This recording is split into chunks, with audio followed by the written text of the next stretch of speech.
What is going on, everybody? In this video, I want to cover how to lose 1 pound per week and keep it off. There's going to be two parts to it. We're going to cover part one is going to be the science of losing 1 pound per week. We're going to answer the questions, what do I need to do? Part number two is going to be the psychology of losing the weight and keeping it off. We'll be answering the questions, how can I sustainably do it? So you want to think of results and sustainability like a scale that you are constantly trying to balance. So if you go all for results, sustainability falls and you're going to fail. And if you go all sustainability, well, that's what you're doing now. If you're not moving towards your goal, you just don't call it that.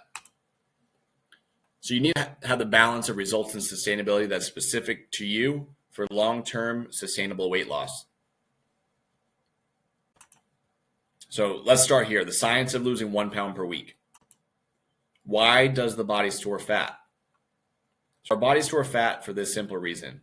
You're eating more calories than you're using.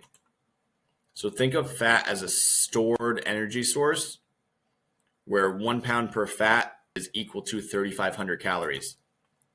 So if you want to lose 1 pound of fat per week, you need to be in a caloric deficit of 3,500 calories per week or 500 calories per day. But how do I know what a caloric deficit is for me? First, you have to find how many calories you burn in a day on average. And there's going to be three main factors that influence that. Number one is going to be your BMR, or your basal metabolic rate. Number two is your activities of daily living. Number three is your specific exercises that you're doing. So if you want to find this, here's a hack for you to skip all the math and find this number for yourself right now. You're going to go to this link. I'm going to put it down in the comments below. Put in your basic information, and it will calculate your maintenance weight or your maintenance calories, how to lose 0.5 pounds per week, 1 pound per week, and 2 pounds per week. So disclaimer, you want to take these calculations with a grain of salt. The best way for you to see what a true deficit is for you would be by testing it. Results truth bomb number one. There is no magic eating pattern for weight loss. So that means you could do, intermittent fasting, the traditional 3 meals, 2 snacks, 1 meal a day. You could do extended fasting. They all work for fat loss. The difference between them is just how sustainable they are. But for results, they make little to no difference. So what you can do is you can pick one, test and iterate depending on how sustainable it is for you, which we're going to cover more in the next section. Bottom line is you need to be in a caloric deficit. So the greater the deficit, the faster results. Doesn't necessarily mean it's going to be more sustainable though. So theoretically, you could eat your maintenance calories, which your maintenance calories is just the amount of calories you eat in a day or week where you're not going to gain weight nor lose weight. So you could eat your maintenance calories for 6 days, and on the 7th day of the week, you could not eat anything and you're going to lose weight. If there's a deficit, you will lose weight. You could eat all your meals and snacks in one sitting. You could spread all your meals out to 12 meals a day. The meal timing, it doesn't affect fat loss in any meaningful way. It will affect how you feel though, but that's for sustainability. Results truth bomb number two. There is no such thing as weight loss food. So there's foods that make weight loss more sustainable. Things like, high volume, low calorie foods. So you're less hungry. Think of vegetables and fruits. But they do not help you to lose more weight faster. You could eat only carbs. You could eat them all after 8 p.m. As long as you're in a caloric deficit, you're still going to lose weight. You could eat all Twinkies, and as long as you're in a caloric deficit, you will still lose weight. However, if you eat Twinkies, it'll be extremely hard to sustain, which we'll talk more about in a second. You'd also lose a lot of muscle, so don't do that. Don't eat Twinkies every day. You do, however, you want to have a proper macronutrient distribution so you don't lose muscle as you lose weight. So we want to eat enough protein. You want to keep the muscle you have. It will increase your BMR, your basal metabolic rate, and it'll allow you to burn more calories through movement. Think of your body as an engine. You want more muscle to be a more powerful engine to burn fuel faster. So you take your goal weight and multiply that by 0.75. That's your protein in grams that you're going to eat daily. The rest you're going to fill with carbs and fats. So the more carbs that you eat than fat is going to make you fuller longer. We'll talk more on this later. So if your goal weight is 185 pounds, you'd want roughly 138 grams of protein per day, at least 138 grams of protein per day. But if you're hitting that number and you're within 10%, that'll be fine. Results truth bomb number 3. If you're losing more than 1 pound per week and having a caloric deficit of roughly 500 a day, 500 calories a day, or 3,500 calories a week, you are losing lean body mass. Lean body mass is water, muscle, bone. It's all the stuff that you want. Muscle equals a more muscular physique and a faster metabolism, resting and when you're exercising. Water is going to equal energy, mental clarity, increased performance, and a better ability to problem solve. Bone density is the weight that you want, the more resistant to breaks as you age. So if you're losing more than 1 pound per week, don't get too excited. Get concerned and adjust as needed. Plus, the greater the deficit, the greater the chance of you losing muscle as you lose fat, which is not good. This could be reduced, however, with resistance training, weightlifting, but it's never going to totally reduce it. Plus, by focusing on losing only fat and having less of a deficit, you'll make it much more sustainable. Less hunger, and it'll eliminate the need for exercise to burn extra calories. We want to change the way you're measuring progress from weight loss to how your clothes fit and take actions and the actions you're taking. So now with that being said, there's a lot to be considered in sustainability. We're not going to be able to cover it all in this video, but we will cover some main ways to approach sustainability and actions you can start with, which will follow by actionable ways to make your plan more sustainable. If this type of content is helpful, like this video, leave a comment below so I can make more like it. Part number 2, the psychology of losing 1 pound per week. Now, this is what is actually important. You see, we don't need to be told to eat less calories to lose weight. We know that. We just can't stick to it. Result-driven plans are all over the internet. You can go on Google, type in men's weight loss plan. A bunch of things will pop up. And for results, the plans are solid. If all we needed was a results-driven plan, everyone with an internet connection would have a six-pack. But obviously, that's not the case. So what we need to do is we need to focus on the how, so this is actually sustainable for the long term. We need a results plus sustainability-driven plan, and these types of plans are harder to cookie-cutter create because what's sustainable for you is often different than what's sustainable for Dave. So instead of trying to give you a cookie-cutter plan that doesn't really work that well for you, I want to share my top methodologies that have helped me transform hundreds of people's bodies over the last decade. Sustainability secret number 1. We want to minimize pain and maximize pleasure. Minimize pain, maximize pleasure. We're human beings. Human beings will always move towards pleasure and away from pain. The majority of people start to lose weight and just think, okay, how do I get results? Got it, let's do it. Not even considering the emotional component that is a part of all of us as humans. If your plan to lose weight ever gets to the point that is more pain than pleasure, you're going to stop. Then you're going to be back to square one again. Plus, people actually wait for the perfect time to start a plan, which is not a great idea. They create a plan under perfect conditions, but guess what? If you're not stressed out right now, stress is going to be coming.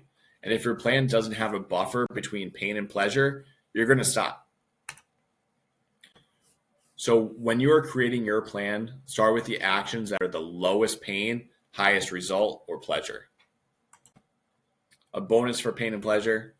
Everybody has a base of stress, pain in their life.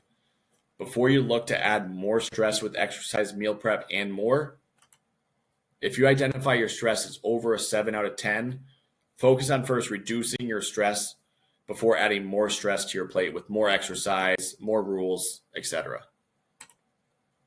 Sustainability secret number 2.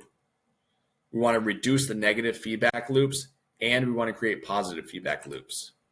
So an example for a negative feedback loop would be like weighing yourself daily or weekly. You see yourself doing everything right. You weigh yourself every day, but your weight fluctuates. You haven't lost any weight and bam, you're punished. There's pain. Instead, just don't weigh yourself, or at least don't weigh yourself every day or every week. You want to have a positive feedback loop. You want to judge your progress on other factors that you'll be rewarded for, like how's your clothes fitting, how's your duty belt fitting, how's your vest fitting. If you judge yourself based on your actions and not your daily or weekly results, don't you think you'd be more motivated to keep going? Of course you would be, because you're rewarded, not punished. Some quick examples of how we create positive feedback loops with our clients. Number 1 is we give them daily praise based on their actions. We help them reframe their thinking so they can be encouraged instead of discouraged with the result. Number 3, we praise them within our group, raising their status within the FIP tribe. Number 4, we help them adopt a similar frame so they can have the positive feedback loops without us over time. Sustainability secret number 3. We want to play an infinite game, not a finite game. The people I've helped break through to sustainable weight loss only do so when they play a different game.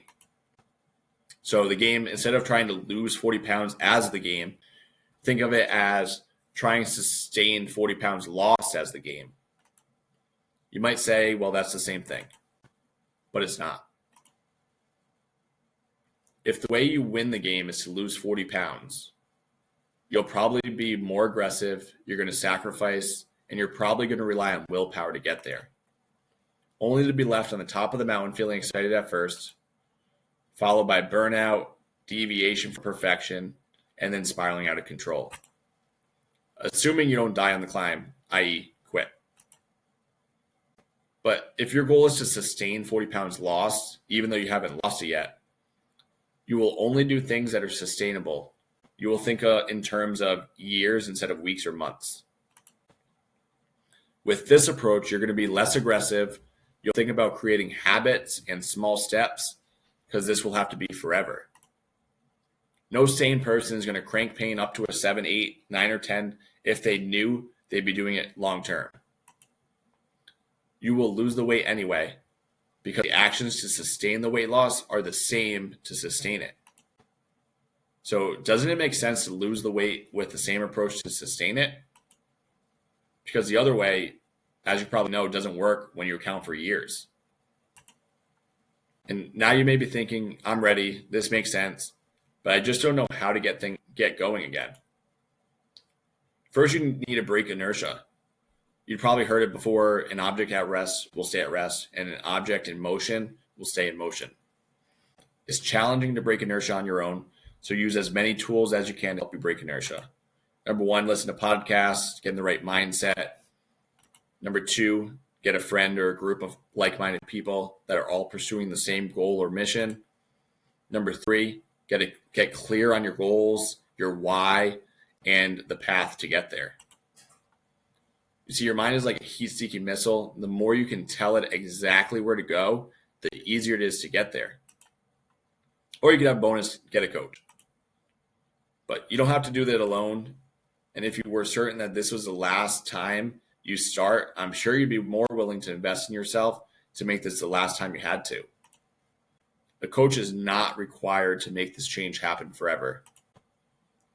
But it does make it easier, faster, and allows you to have less ups and downs. And if you get the right one, like us, you'll guarantee their sustainable results. You may be thinking, that's all great. How can I make my nutrition more sustainable? So here are 3 actionable strategies that you can do to make nutrition more sustainable from day 1. Number 1 is you can include your favorite foods. So increase, don't decrease. Don't don't take away the foods that you enjoy eating. Otherwise, it's not going to be sustainable. So you can eat your favorite foods while still adhering to the science of weight loss. You just have to balance it properly. And if you don't like math or want the simple way to do it, you say 2 out of 20 meals you eat per week, you just eat whatever you want. But, don't eat like a competitive eater. Don't try and eat as much as you can, as many calories as you can. Just enjoy yourself. Have something that you really enjoy. And it could be foods that are less optimal. But, if you're still eating optimal foods 90% of the time, plus by focusing on increasing, not decreasing, you won't have the inner rebel fighting you to cheat. You'll move towards peace of mind around food for maybe the first time in your life. Number 2 is choose an eating style that fits your lifestyle. So all of these work as you adhere to the science of weight loss. The traditional 3 meals, 2 snacks, intermittent fasting, 1 meal a day, extended fasting. You want to set yourself up for the eating style that will be the easiest for you and give yourself permission to adapt based on life. You want to throw that perfection mentality out the window. It does not serve you. It only limits you. So I tell my clients all the time, the cops who get to or maintain their goal for years and the ones who try and fail over and over again, they both fall off the wagon equally. Just the cops that win call it adapting and don't tie emotion to it and hop right back on the wagon. And the ones that don't feel bad about it and start a guilt cycle. The great news is there's nothing special between the people that do and the people that don't. They just adopted new beliefs around food and weight loss. Number 3 is eat your protein first. If you really want a simple way to approach nutrition, simply focus on getting in your protein first. Protein is going to keep you fuller longer, and it will help you with not losing muscle when you're in a caloric deficit. You want to pair that with drinking at least half of your body weight in water per day. And just doing those 2 things, you're going to naturally cut anywhere from 15 to 30% of the calories you're eating currently. Notes. You can absolutely do this. None of these people were special.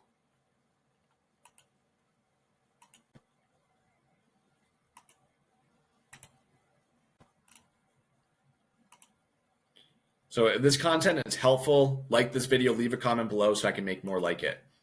You don't need a coach. Use everything in this group and you will get there eventually. But if you want to move faster, have less ups and downs, and want your sustainable results guaranteed, then shoot me a DM interested and we'll see if we can help you with one-on-one coaching. Hope you took something from this video. If you have any questions, leave them in the comment below, or again, you can message me. Again, if you're interested in coaching, shoot me a DM interested and we'll see what we can do to help you. All right. Talk to you soon.